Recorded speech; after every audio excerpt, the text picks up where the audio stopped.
on behalf of residents of Pasco County, go to Will and talk about issues and problems and concerns.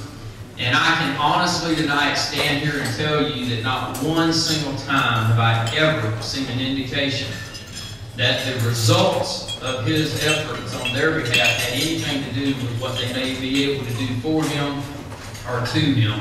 It's always been what's the right thing to do. And so tonight I can stand before you, I believe, and tell you with assurance that he is a man of commitment. And I have witnessed, especially sometimes over the past few weeks, that even under pressure and sometimes even under threats, that he is a man of his word and a man that will not be intimidated. He has principle, he has morals, and those guide him, and for that I'm appreciative. He's a man of integrity. He may not recall this, but one Saturday morning, as he was making a trip across the state, and he was returning a call from mine from the evening before when I was asking why were we emailing each other back at 11 o'clock at night. But on Saturday morning, he was headed across the state, and we were having a chat, and he was going to a very difficult meeting.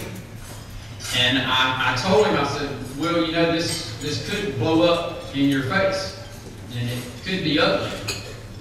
And he said, I know, and it may even cost me the opportunity to be speaker, but it's the right thing to do, and it's the right thing for the future of the state of Florida. And that's true.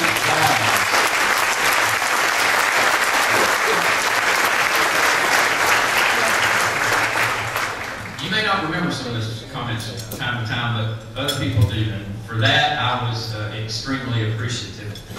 And Will also is a man of peace. And I say that because it is very easy in the intense environment in which he operates to draw lines in the sand. And especially when you have the ability to do that. As I talked earlier about the quote from Malcolm Forbes, Will has exhibited that, and that he really doesn't care which side of that line you're on. What he bases his decision on are moral principles and the guiding light that he thinks are best for the future of our community and what's right for our constituents individually and for our community as a whole. So it has truly been a privilege and an honor for me to get to know him better over these past couple of years. We are blessed to have him as our representative. Dave will talk about him in Tallahassee. I'll tell this one story, and I hope he doesn't take this the wrong way, but we were sitting in an outdoor, where's Catherine Starkey? She was sitting there. Catherine could talk to a wall, okay? And she will make it better. She will make it better. She will have it redecorated. But we were sitting in an outdoor restaurant in Tallahassee last year during the session, and there were about 6 or 7 of us sitting at the table.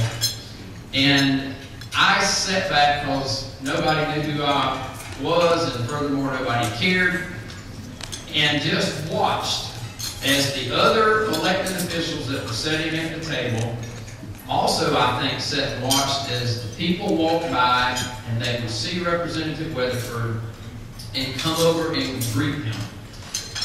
And it was impressive to me because people that were sitting at that table with us have been elected officials that have served at the state level for far longer than he has. But the respect that was exhibited by those people who passed by that table that day was obvious. Their genuine, I think, respect for his leadership, his integrity, and what he means to the state of Florida was obvious that day. I want to close with a verse out of Proverbs, and it speaks to a good name, and it's Proverbs 22:1, and I've used it numerous times. And it's a good name is more desirable than great riches, and to be esteemed is better than any silver or gold.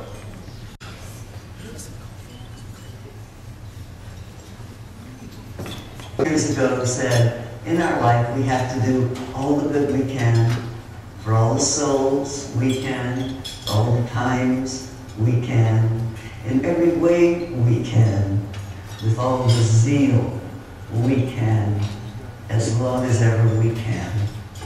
That to me is what this evening is all about, honoring those that have lived lives of consequence and finding a way to gather funds to honor them and to serve them. My favorite saying is that our life is God's gift to us. That what we do in the time of our life is our gift to God. Will, I know that thus far, with you, He has to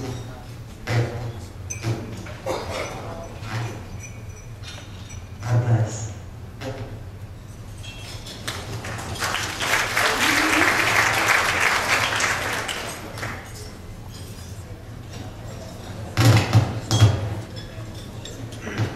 Darrell Dickey went with me. He was assistant coach, and they invited me to supper.